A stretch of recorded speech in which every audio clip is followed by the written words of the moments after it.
कोई भी त्रिभुवन में आपको पराजय नहीं दिखा सकता। ये बात पक्की समझ लेना। कभी भी हरि का एक स्वभाव है, कोई उनको गाली दे दे, अपमान कर दे, उनकी निंदा कर दे, वो पिता के समान सह लेते हैं, क्षमा कर देते हैं।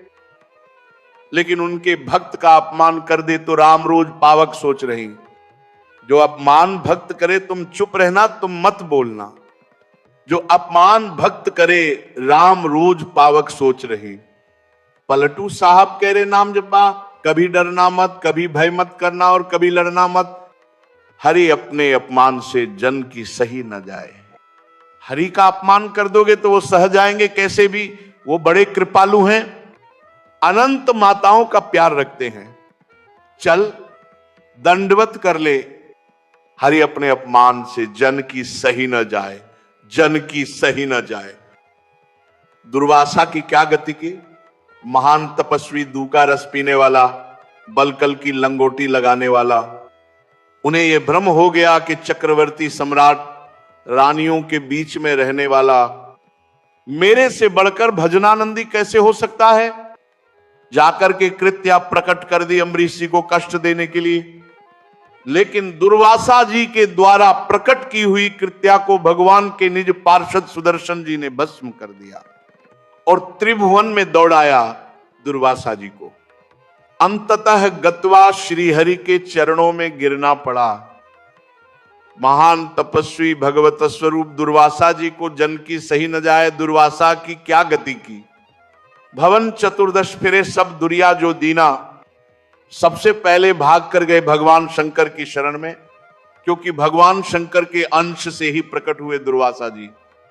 भगवान शंकर ने कहा, मैं हरि का द्रोह करने वाले को तो विचार पूर्वक रास्ता बता सकता हूं, लेकिन हरिदास का, भगवान के भक्त का द्रोह कर दे, यह मेरी सामर्थ्य नहीं कि मैं इस समय सुदर्शन को रोक सकूं या तुम्हें कैलाश में रख सकूं।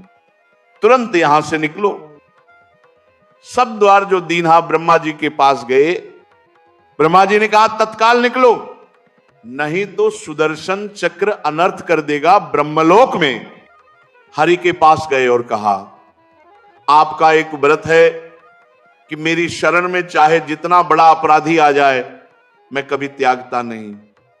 तो भगवान ने कहा, अपराधी कितना भी बड़ा चराचर जगत का क्यों न हो, मैं उसे शरण दे सकता हूं, लेकिन मेरे भक्त का अपराधी, उसके लिए कोई गुंजाइश नहीं।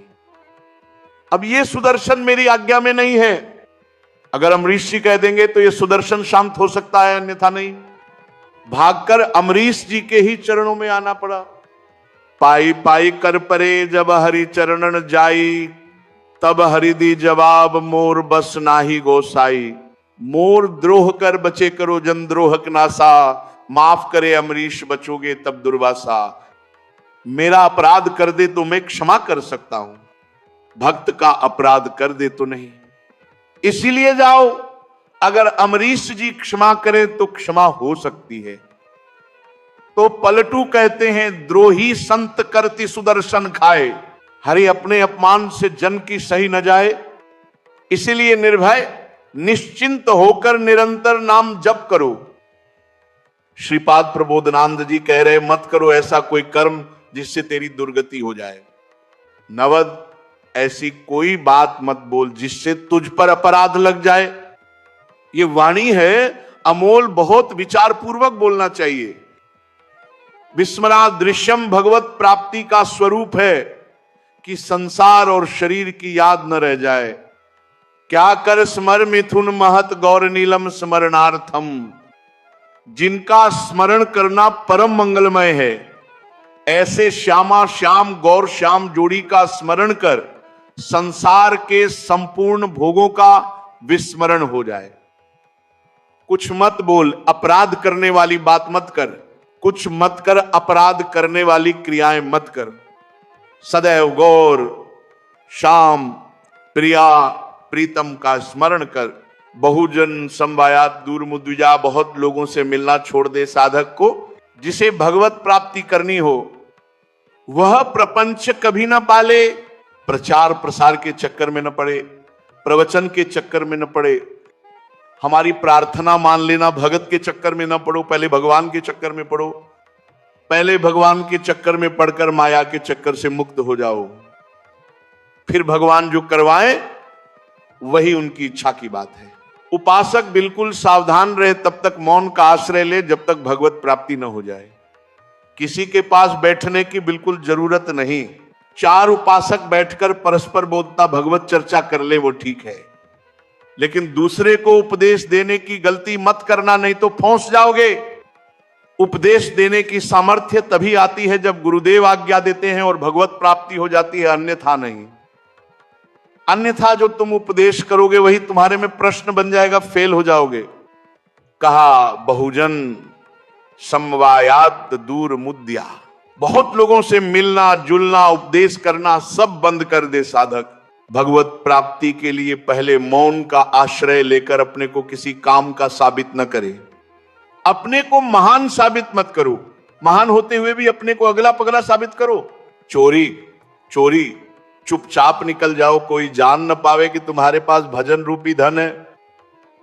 भगवान को प्राप्त कर लो, फिर जब वो प्रकाशित करेंगे तब कोई तुम्हें परास्त नहीं कर सकता। बिस्तरे सब जग विमल कीर्ति, साधु संगति ना टरे दूरमुच। दूर रहो इस समाज से, यही महापुरुषों के आदेश हैं। क्यों कहते हैं?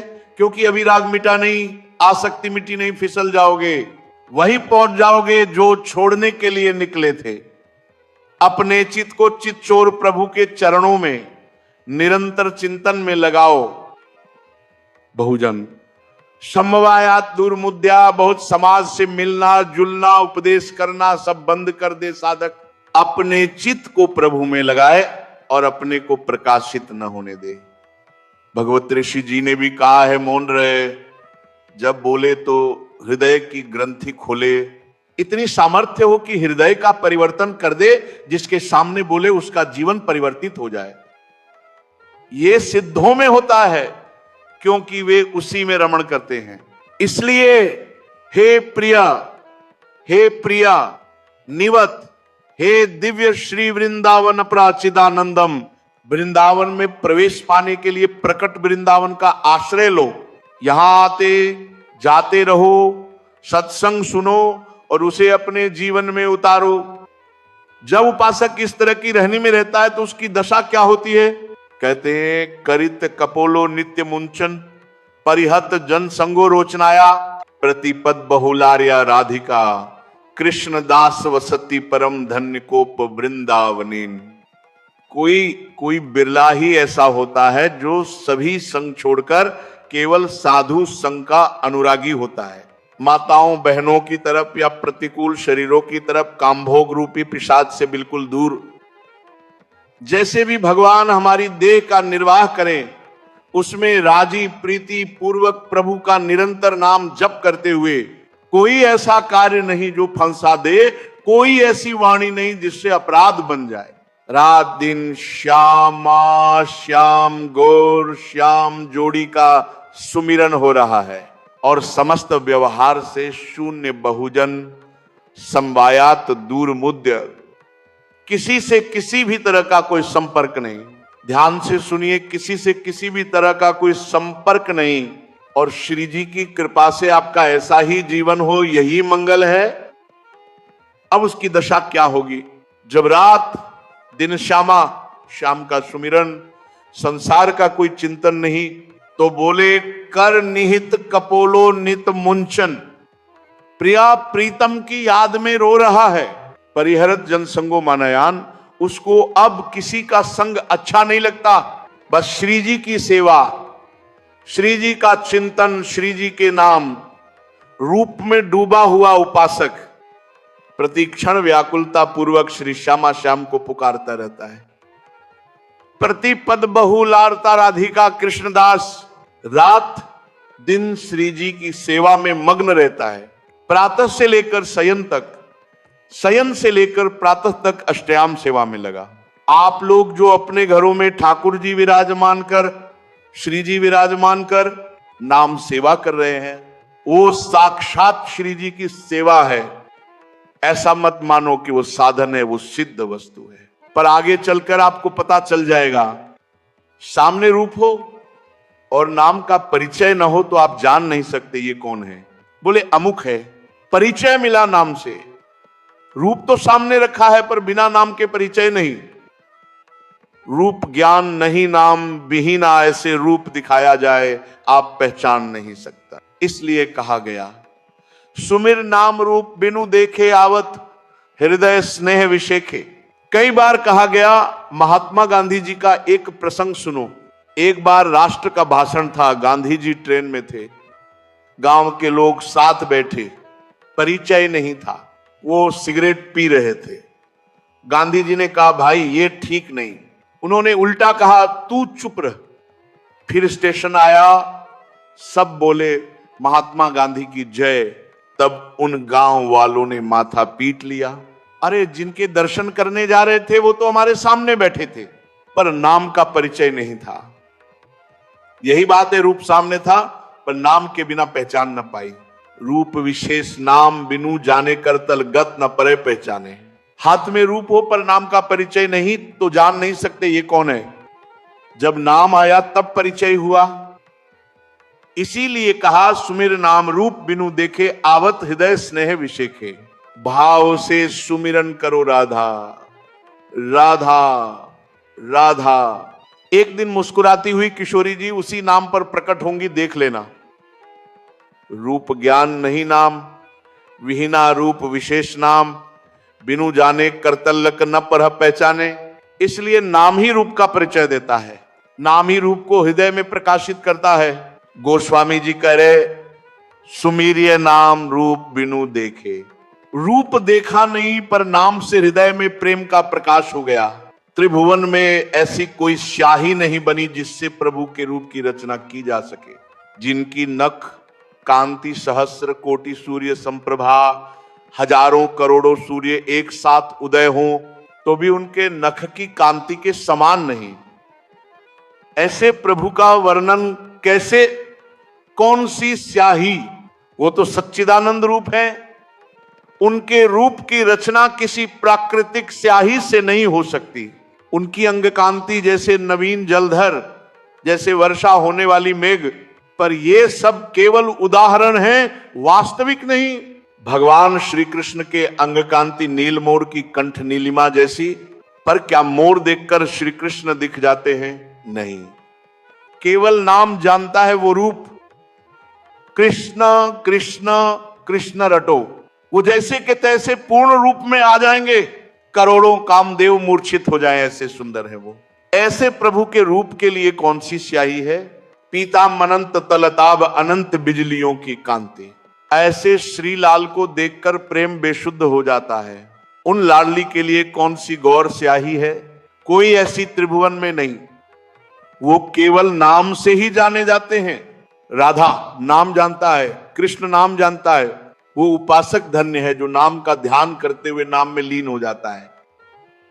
गोस्वामी जी कहते हैं समस्त सरीस नाम अरुनामी, प्रीति परस्पर प्रभु अनुगामी। नाम और रूप दोनों प्रभु की उपाधियां हैं। अकत, अनादि, सुसाची। साधु कहते हैं नाम बड़ा या नामी बड़ा, ये कहना भी अपराध है। फिर भी भेद यह है कि नाम स्वामी है और नामी सेवक है। जहां नाम गया वहां नामी को आना ही पड़ता है। जो भी भगवत साक्षात्कार हुआ पहले नाम आया। राधा